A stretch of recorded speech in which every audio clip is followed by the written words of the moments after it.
हम फिर एक बार अभी भजन संहिता पढ़ा गया है। तो भजन संहिता को मैं हमेशा ऐसा बोलता हूँ कि जब भजन संहिता पढ़ा जाता है तो उसको एक्सप्लेन भी करना है, उसके बारे में बताना है कि भजनकार क्या कहना चाहता है। तो आज हम सीखने की कोशिश करेंगे कि भजनकार इस समय कहना क्या चाहता है इस भजन में। तो आइए हम उसके 20वें अध्याय, भजन संहिता 20वां अध्याय और उसके पहले वचन को दोबारा कोई एक जन पढ़े। संकट के दिन यहोवा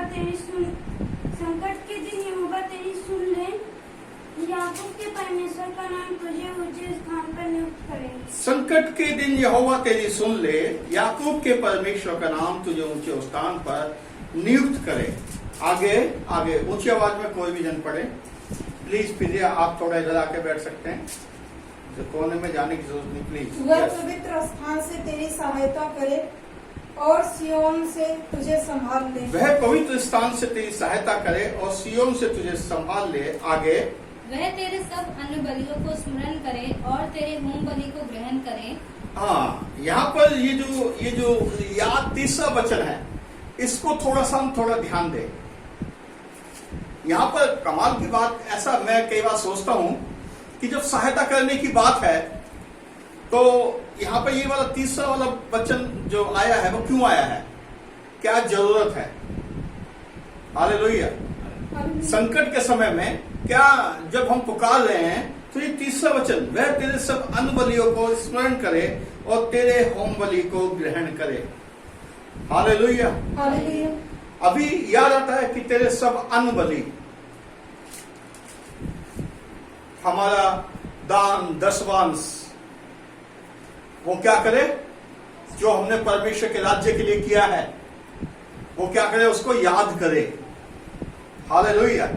जब हम उसको पुकारते हैं तो वो वहां से जब सहायता के लिए अपना हाथ को बढ़ाता है तो उसके मन में ये भी होना है कि अरे जगराम ने कितना सारा मेरे लिए किया है, मेरे राज्य के लिए काम किया है, मेरे लिए दान दिया है और बहुत सारी बातें। उसके मन में ये भी होना है कि जब आप पुकारें तो अरे ये व्यक्ति मेरे राज्य के लिए दिन रात तन मन धन से खड़ा हुआ है। हालेलुया। होम बलियों के विषय में या फिर धन्यवाद बलि के विषय में जब हमारे घर में कोई भी बात होती है तो हम धन्यवाद करते हैं परमेश्वर का, उसके लिए जो हम लेकर आते हैं, उसके लिए जो परमेश्वर के राज्य के लिए करते हैं वो याद रखे।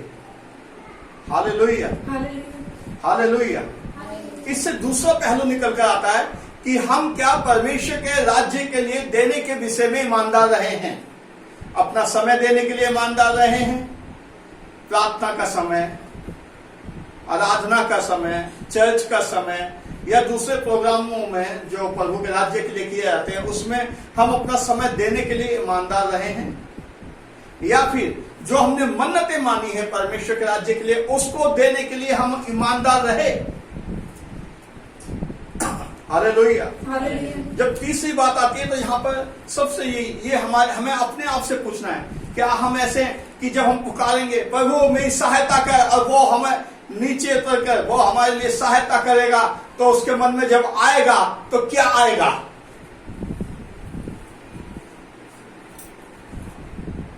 हालेलुया। तो ये सवाल हमें खुद से पूछना है कि क्या हमने परमेश्वर के राज्य के लिए कुछ किया है। अगर नहीं किया है तो वो क्या याद करेगा, वो सहायता करेगा लेकिन क्या याद करेगा। दाऊद ने जब ये कहा होगा, जो तीसरा जो वचन है वो क्यों डाला उसने, कि वो तेरे अन्य बलि को याद करेगा, वो तेरे होम बलि को याद करेगा। आमीन। हालेलुया। ये हमें खुद याद रखने वाली बातें हैं। ये ऐसा नहीं है कि आपको एक शिक्षक जो है आके सिखाए, ये हमें खुद याद रखना, हम परमेश्वर के राज्य के लिए कैसे चलते हैं। कलीसिया में जब कुछ जरूरत है तो उन जरूरतों में अरे पास्टर के साथ कंधे से कंधा मिला के हम खड़े हुए,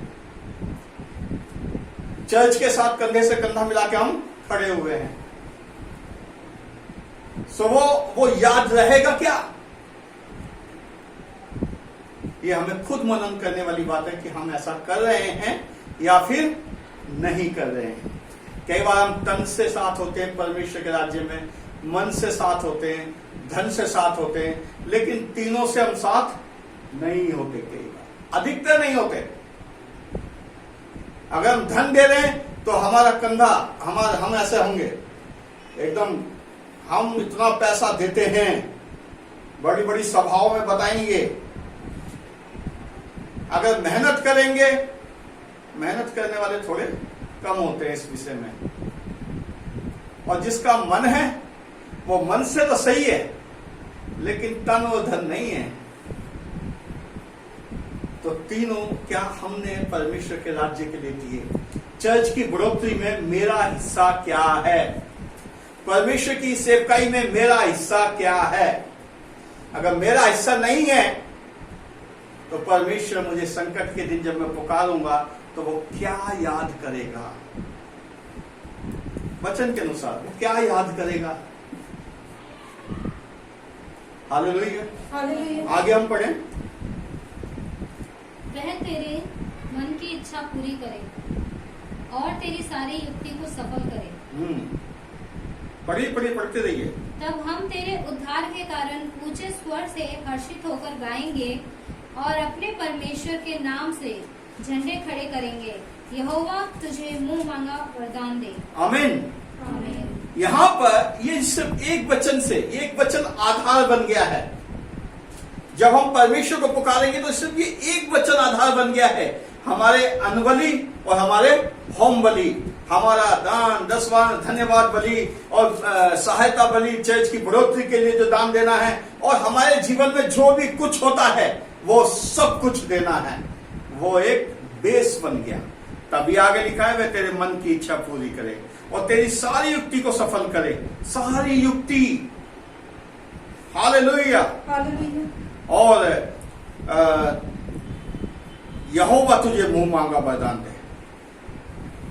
छठे वचन को, जब अब मैं जान गया कि यहोवा अपने अभिषिक्त का उद्धार करता है, वह अपने दाहिने हाथ के उद्धार करने वाले पराक्रम से अपने पवित्र स्वर्ग पर से सुनकर उसे उत्तर देगा। हालेलुया। हालेलुया। आगे 7वें वचन को कोई पढ़े। किसी को रथों का और किसी को घोड़ों का भरोसा है, परंतु हम तो अपने परमेश्वर यहोवा ही का नाम लेंगे। वह तो झुक गए और गिर पड़े, परंतु हम उठे और सीधे खड़े हैं। हे यहोवा बचा ले, जिस दिन हम पुकारें तो महाराजा हमें उत्तर दे। हालेलुया। हालेलुया। यहाँ पर एक वचन, अभी मैं सुबह के समय अचानक से मेरे अंदर एक वचन आया। कौन सा वचन हो सकता है? यिर्मयाह की पुस्तक में ऐसा लिखा है, 7वें अध्याय उसके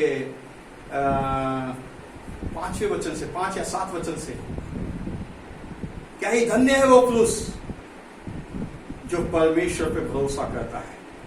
हालेलुया।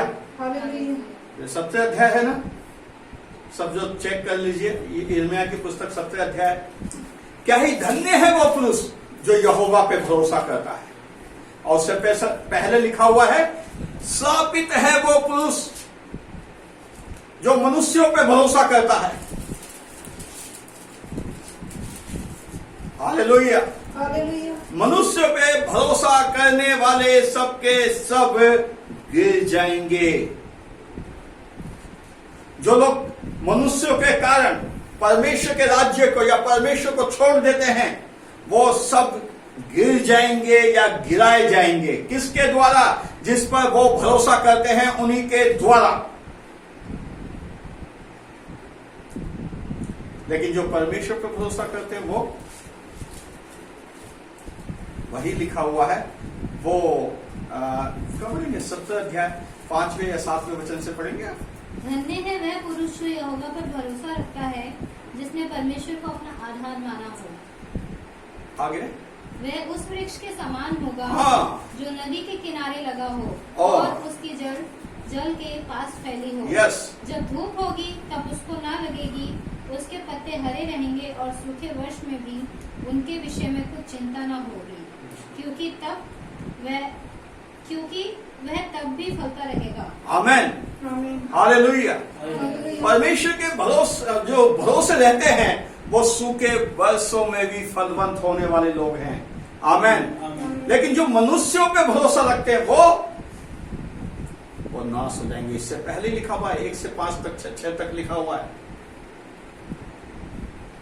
जब ये जो भजन दाऊद गा रहा है तो बता रहा है वो किसी को रथों का किसी को घोड़ों का भरोसा है, परंतु हम तो अपने परमेश्वर यहोवा ही का नाम लेंगे। आमेन, आमीन। Hallelujah, hallelujah. हालेलुया। हालेलुया। मेरे साथ अंगीकार करेंगे यस।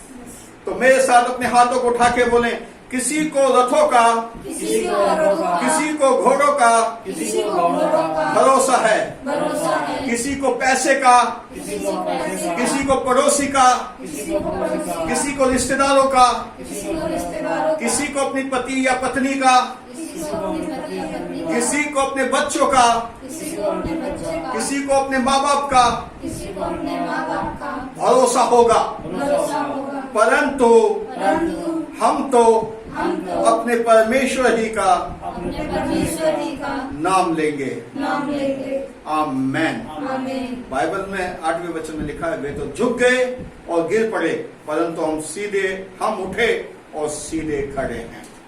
आमेन, आमीन। हालेलुया। हालेलुया। परमेश्वर आप सभी को आशीष करे और